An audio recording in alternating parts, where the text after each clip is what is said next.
In this section of the course, we took our introductory and conceptual material from the previous section into the realm of data warehousing architecture.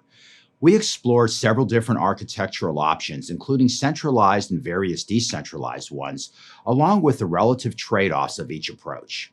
We looked at a sort of spin-off to a data warehouse called an operational data store and its role alongside data warehousing. Then we peeled the lid back on a data warehouse to take a look inside, specifically at the role of the staging layer as we intake large volumes of data from various sources as the first stage of integrating and restructuring that data to support data-driven decision-making. In the next section, we'll continue with the detailed architecture aspect of this course by focusing specifically on extraction, transformation, and loading, ETL, and its role in data warehousing. So whenever you're ready, move ahead to section 4.